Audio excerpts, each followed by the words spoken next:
Hello and welcome to our webcast for today. We will be discussing managing of machines, data, and resources with MozyPro. My name is Craig Cole. I'm the Senior Technical Education Specialist here at Mozy. I spend my time training our support technicians at the various different levels, as well as external teaches to our customers and our partners as necessary. I spend a great deal of time taking engineering information and turning it into things that people can understand. Today, we will be discussing some key components of the workings of our Mozy client, specifically the administration side. We're going to go through a brief slide deck composed of roughly 10 slides, but we're going to spend the majority of our time looking at the admin console tool with regard to purchasing and using our resources, our license keys, and so forth.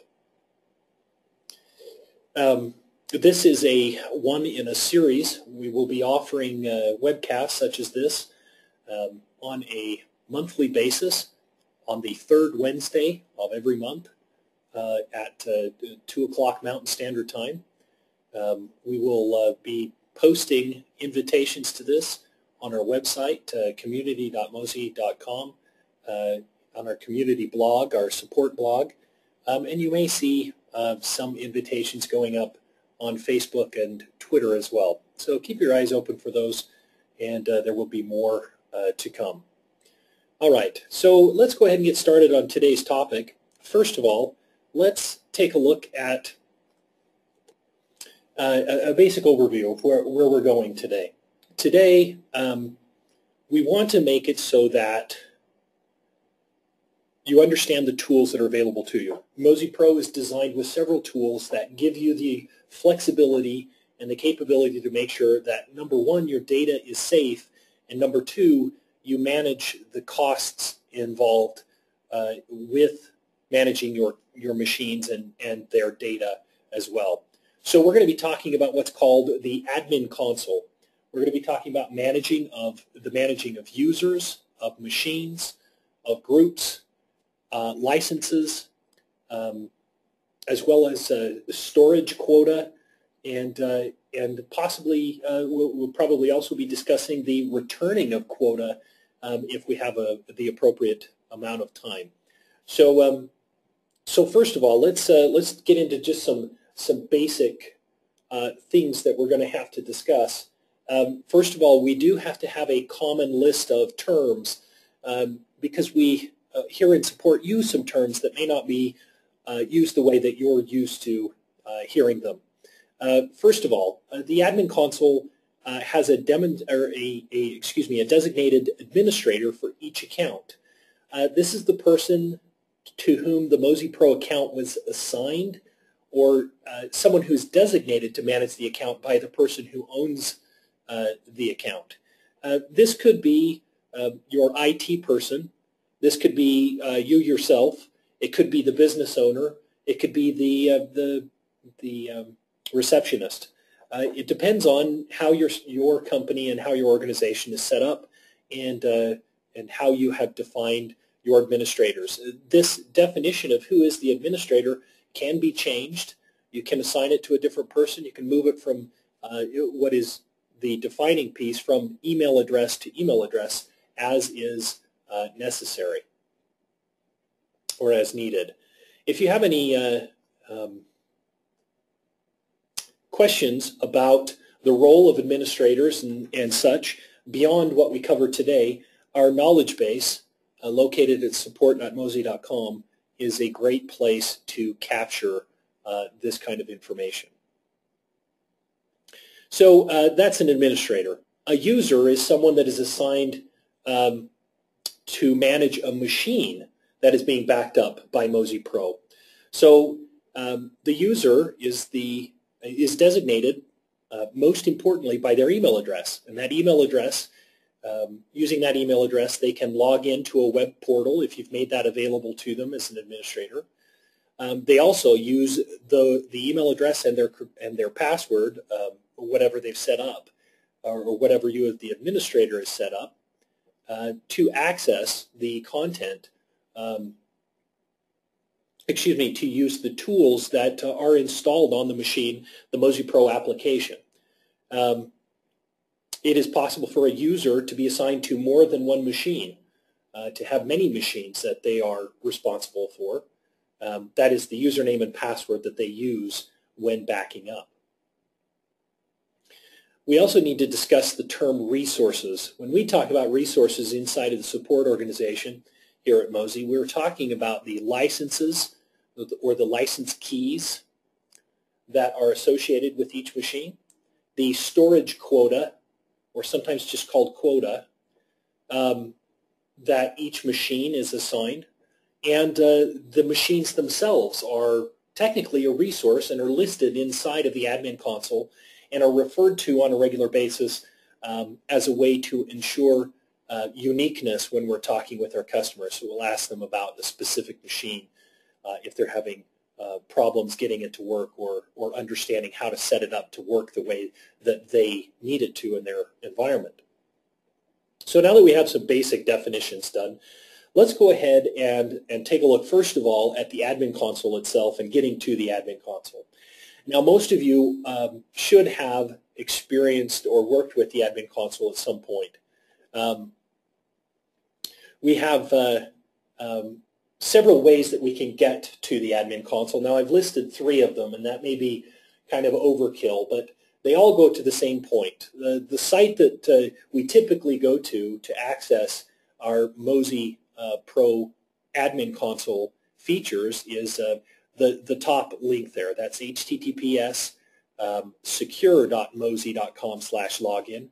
However, if you do browse to just mozy.com/login or mozypro.com/login, they will both redirect you to the proper secure location for you to log into your account. This login information, when you're asked to log in, this information is specific to the administrator. It is not allowed for a regular user to log in using these web addresses that I've just listed. So for accessing the admin console, you must be an admin or an administrator on the account. Only an administrator can access it, but you can have more than one administrator defined for your account, and thus you can have them helping to manage your account. If you have, say, multiple groups, an accounting group or a engineering group, you can have a person who's designated to manage the backups over those groups. And we'll be talking about the designation of admins at a later date. Let's take a look at the login screen. It's fairly straightforward. This is just a small subsection of that page where you can put your email address and password in order to log in to the system. There are helpful links if you don't know what your email address is for your account or your password. You can get some additional help there to getting to it. This is just a simple screenshot of the admin console. Hopefully you are already familiar with the admin console as an administrator for your account. This gives you a great deal of information. The tool is very flexible and very powerful, but without proper education it can be quite confusing. And again, that's part of our goal today, is to make sure that you're getting most understanding of how the system works and can thus administer your account appropriately. So what can the admin console do after you've logged in? It has a fairly large number of different functions. We don't have time to access and demonstrate each of them today, but some of the things you can do with it are purchase resources like licenses and storage quota. You can create and manage groups of users or groups of the machines which are tied to those users. We can create and manage additional administrators, assign them to the groups that you want them to have charge over. We can transfer resources between groups and users as needed, transfer license keys and storage quota as we need. We can create reports of backups of usage of who hasn't backed up. Those kinds of things are all available to us once we understand the tool. And of course, we can restore users' files as well.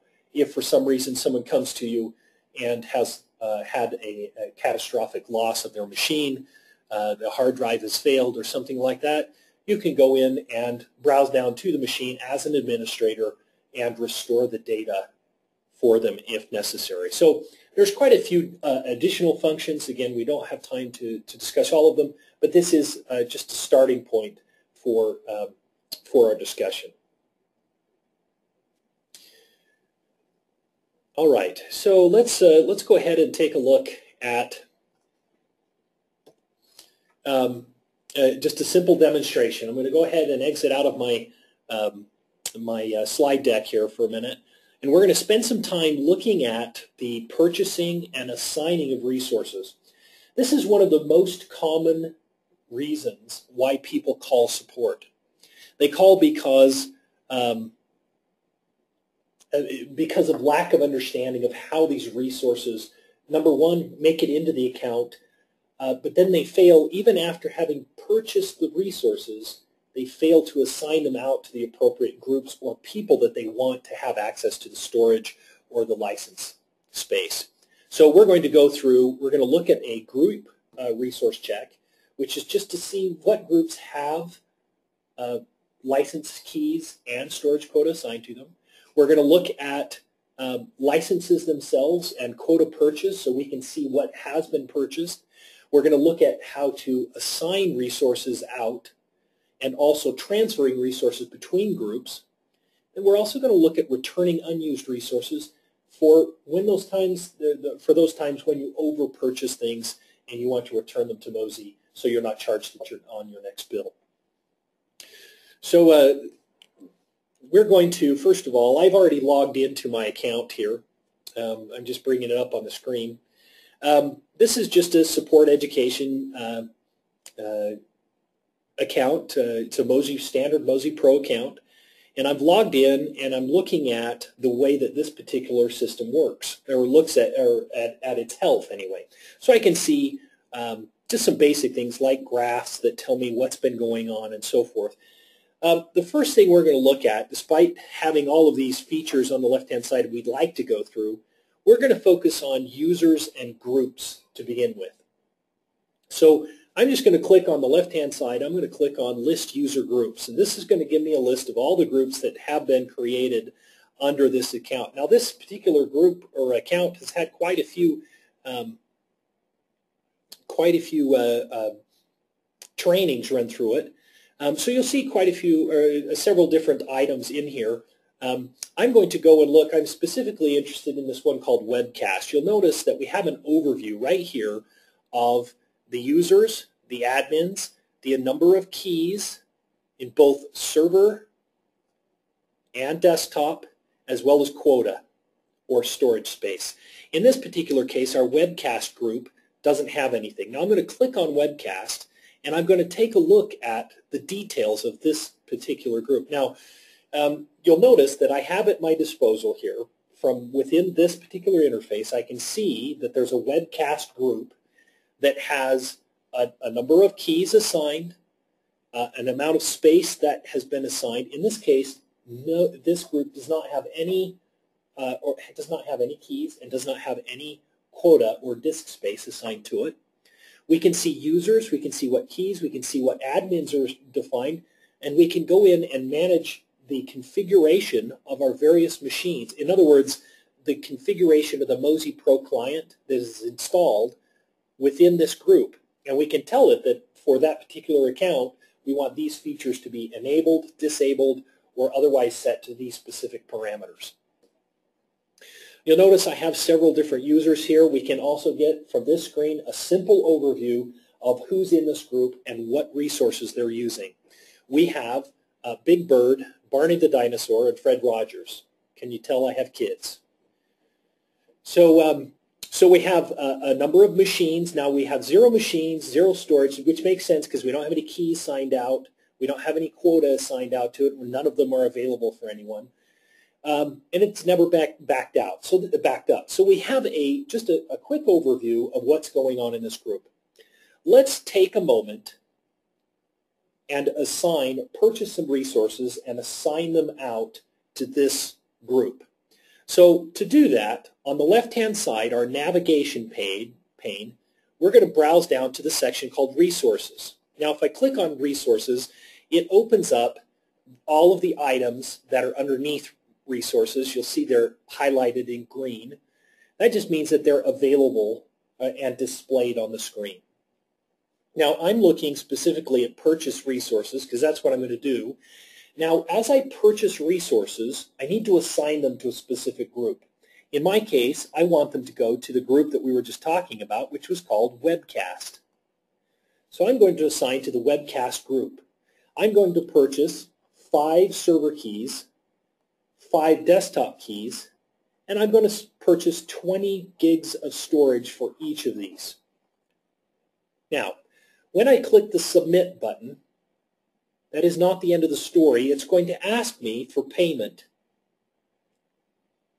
Now, in my particular case, I have a 100% discount on my account just because I'm a Mozy employee, which is kind of nice, but this is a demonstration account, so I'm just going to go ahead and click Submit. Normally, I would have to go and set up or put in my credentials, my credit card information and such. Okay, now after I've finished, it says resources have been added to your account.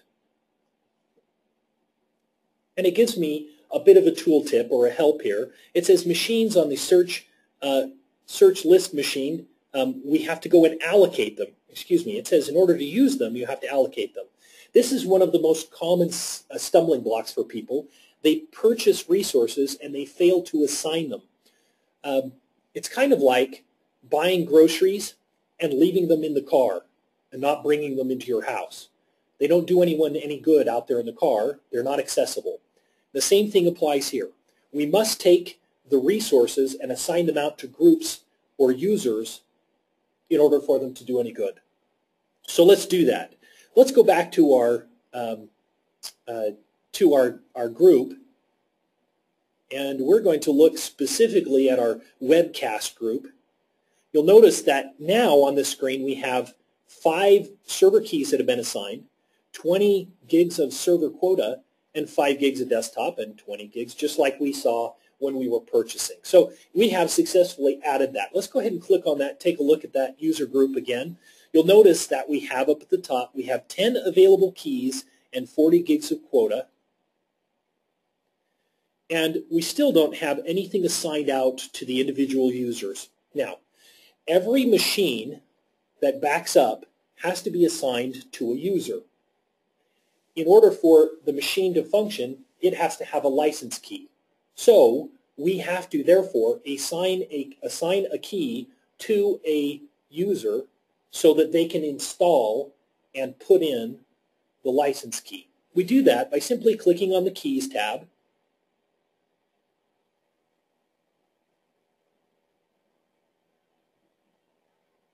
Hang on just a moment. All right. Sorry, just small technical problem there. Got it fixed. We do need to look at, if we want to, we can come in here, we can see what keys are assigned out and to what person. Now, in this particular case, none of them have been assigned, so we don't have access to actually assign them here, but we can see who has been assigned or if someone has been assigned previously. Now, back over on the left-hand side, if you look under Resources, it has an Assign Keys section. If you click on the Assign Keys section and specify the group that you want, it will open up this window. And this allows you to find a key and enter an email address. Now, since we're in a specific group, we know how many keys, how much storage for each one of those. In this case, if we want to assign this desktop key to a specific person, we could type the email address of the person that will be in charge of that. Whoops. So I have created, there we go, we've added it.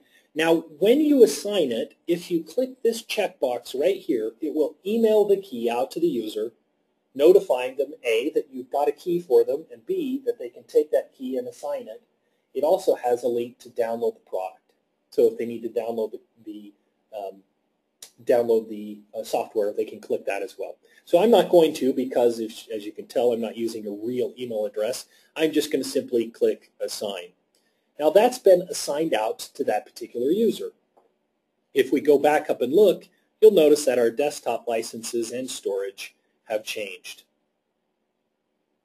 That's assigning keys. It's a fairly routine, fairly simple task to go ahead and assign those items out. All right, so that's assigning of a key. Now what about storage? What if I need to add additional storage to an individual user's account? Well, in order to assign that out, I need to have the machine functioning and listed here, and then I can go and add storage to it. So as an example, I could come in here and do a search for machines in any of my groups. Let's look at this one. Now this one's been backing up and so on. We could look at this particular machine and assign quota if we need to. I just want to show you that you can go and look and see what has been assigned out to a specific user at any point. Let's go back over and look at resources for a minute. We're a little bit short on time. Let's look at transferring resources, because this is another common function within this. Let's say that I have purchased keys and I assigned them to, as you saw, the Webcast group, but what I meant to send it to was the Webcast West group. So if I specify in my Webcast group is the source user group and I wanted to transfer it, I would go and find the group to which I want to send it, Webcast West, and I could say I want to send 3 of the 5 licenses, and I want to send 15 gigabytes of storage over to it. Now this is not purchasing new resources. This is simply taking resources that exist in the wrong group and moving them over to the correct group. A fairly simple process. We click on Continue, and it tells us that resources transferred from the Webcast user group to the Webcast West user group. Let's go and just verify that information. If we come over here and click on Webcast West, you will see that sure enough we have 3 keys that have been transferred and 15 gigs of space, where previously it was 0. We can also see the users that have been assigned out. Now, the last item that I wanted to get to before we finish up for the day, sometimes you overpurchase resources, or your business changes and you need to return these resources that you don't need anymore. We get a lot of phone calls on this, so I wanted to demonstrate it for you just as a simple process for performing this task. On the left-hand side, under Resources, you'll see one that's called Return Unused Resources. If you click on this, it opens up the window, and you can go in and specify from a specific group, if you want, licenses that you want to return. We're going to return all of the storage space here. Now notice, now that we selected a specific group, we can say we want to return 3 server licenses, and we want to return 15 gigabytes of storage.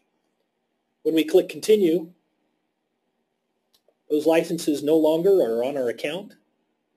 If we go and take a look at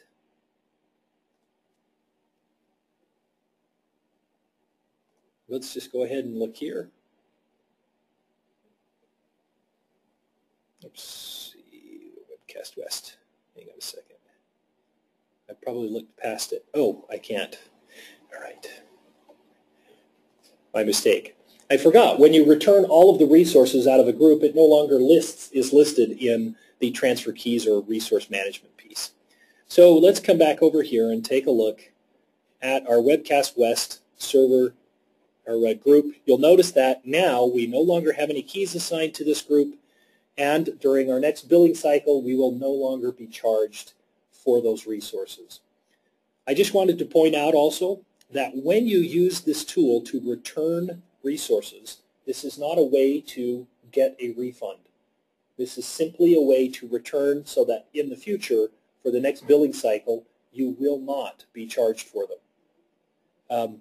If you feel that there is a need for a refund because of some sort of service degradation or other problem, you do need to contact Mozy support and have them interact with you about that. All right, let's come back and look at a couple other things inside of this. The admin console is designed for making your administration of the MozyPro client something that you set up and then spend very little time doing. In other words, if you do it right, you will spend very little time after an initial push of setting up your groups and your users inside of this tool. You can come back in here on a daily basis, but if you spend a little bit of time educating yourself on how the system works, you can make it so that it's a one-time or two-time thing and does not require a constant amount of effort and time in order to function. All right, so let's go back to our slide deck just for a minute. This has just been a simple demonstration of how our web admin console system works and how to deal with licenses and quota, both purchasing, assigning, and transferring those resources. We've also demonstrated how to return unused resources if you need to. Keep in mind that as you familiarize yourself with the tool, your understanding of the overall system will expand, and you'll be able to manage some of the other things that are inside of there and get a better idea of how the whole tool works. If you do need additional information or help, I highly recommend that you visit our website at support.mozy.com and click on the tutorial section. You can also, which gives a list of the various web tutorials that have been recorded and demonstrate various admin console and other MozyPro and Mozy Home functions in a video format that's easy to watch and educate yourself on how the admin console and other tools work. Thank you very much for joining us today. Again, my name is Craig Cole. I will be providing another webinar or web seminar coming up on the 15th of February. You can check community.mozy.com in the support blog area. You'll note a link to today's webcast. There will also be a link in next week that will include the sign-up for the next one, which will hopefully be of benefit to you. We hope you'll come and join us again. Thank you very much for attending, and have a great day.